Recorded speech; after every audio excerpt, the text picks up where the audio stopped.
Quando aquele pequeno lugar encontrou estabilidade depois da grande crise bancária e da reorganização institucional, seus habitantes sentiram algo novo no ar. Era como se o vento trouxesse sussurros distantes, anunciando que outras terras, outros povos e outros mercados existiam além do horizonte. E, pela primeira vez, eles começaram a se perguntar: o que há lá fora? A economia local mais organizada e com regras mais claras já não era movida apenas pela sobrevivência. Agora havia ambição, curiosidade e até uma certa ousadia. Agricultores queriam vender seus excedentes, artesãos desejavam trocar peças únicas por ferramentas que não existiam ali. E os estudiosos do Conselho Econômico percebiam: chegar a hora de se conectar ao mundo. Mas essa abertura de mercado mais profunda não foi simples. Nas negociações com viajantes estrangeiros, surgiu uma questão fundamental: quanto vale nossa moeda lá fora? E foi nesse ponto que os habitantes compreenderam que o valor da moeda não vivia sozinho. Ele dependia de algo maior: a percepção de confiança de quem está do outro lado da troca. O conselho, então, reuniu-se ao redor de mapas, contas e anotações.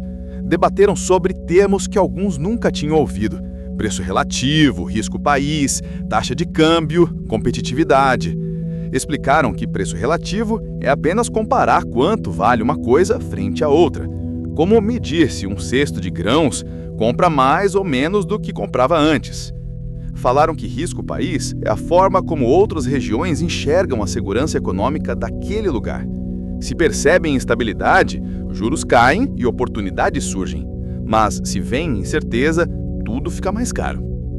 A taxa de câmbio, disseram, é como a balança que mostra quantas moedas de fora são necessárias para trocar por uma moeda local. E ela sobe ou desce conforme confiança, comércio e expectativas. Já a competitividade é a capacidade de produzir de forma eficiente, com qualidade e custo que façam sentido para quem compra lá longe. E concluíram que quando se fala com o mundo, não basta ter uma moeda estável internamente.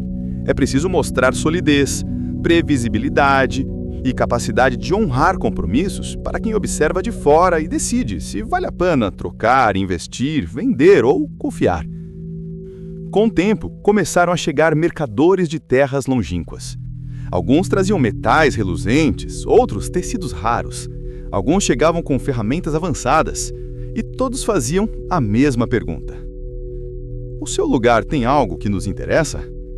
A grande descoberta foi justamente essa: nenhum país prospera isolado. E a população entendeu que comércio exterior é uma via de mão dupla. Quando vendiam bens em que eram eficientes, aquilo que produziam com custo menor e qualidade maior, ganhavam moeda estrangeira, fortaleciam sua economia e enriqueciam suas famílias.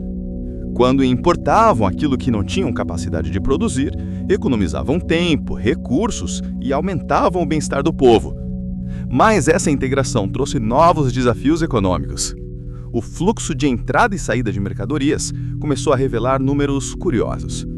O conselho passou a observar a conta de transações correntes, o saldo comercial, a demanda por moeda estrangeira e até o comportamento dos preços internos quando o câmbio mudava.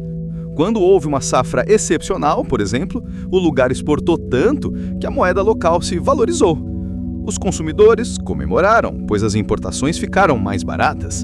Mas os produtores perceberam que seus produtos começavam a perder competitividade lá fora. E assim aprenderam que taxa de câmbio é como um pêndulo. Quando se move demais, balança também os resultados da economia real. Por outro lado, em um ano de seca, quando o lugar precisou importar alimentos, houve uma forte demanda por moeda estrangeira. O câmbio subiu, o custo das importações aumentou, e as famílias sentiram os preços das refeições pesar no orçamento. Foi uma aula prática de algo que os economistas chamam de pass-through cambial, a forma como oscilações do câmbio chegam aos preços internos. Essas indas e vindas ensinaram aos habitantes que, ao se abrir para o mundo, eles ganhavam novas oportunidades, mas também ficavam expostos a riscos globais. perceberam que navegavam agora em um oceano maior, onde ventos externos, como juros internacionais, crises em grandes mercados e mudanças nos preços das commodities, podiam influenciar sua economia, mesmo que nada tivesse mudado dentro de casa. Ainda assim, os benefícios da conexão internacional eram claros. Havia mais diversidade de produtos, mais conhecimento circulando e, acima de tudo, mais chances de crescimento. O lugar, antes isolada, agora fazia parte de uma rede global. E foi então que uma pergunta natural surgiu no conselho. Se estamos conectados ao mundo, como proteger nossa moeda e nosso comércio dos ventos imprevisíveis de lá fora? Alguns membros sugeriram formar reservas em moedas de outros países. Outros defenderam regras mais claras para permitir a entrada de investimentos estrangeiros. Houve quem mencionasse até a necessidade de criar modos de estabilizar o câmbio, para que a população não sofresse com cada tempestade internacional. Era o início de um novo capítulo, em que o lugar precisaria lidar com fluxos de capital, políticas de abertura, segurança econômica e mecanismos de proteção. Tudo aquilo que forma a base de uma estratégia de reservas internacionais. E assim, entre debates e planos, os habitantes perceberam que estavam prestes a dar mais um passo importante em sua jornada econômica.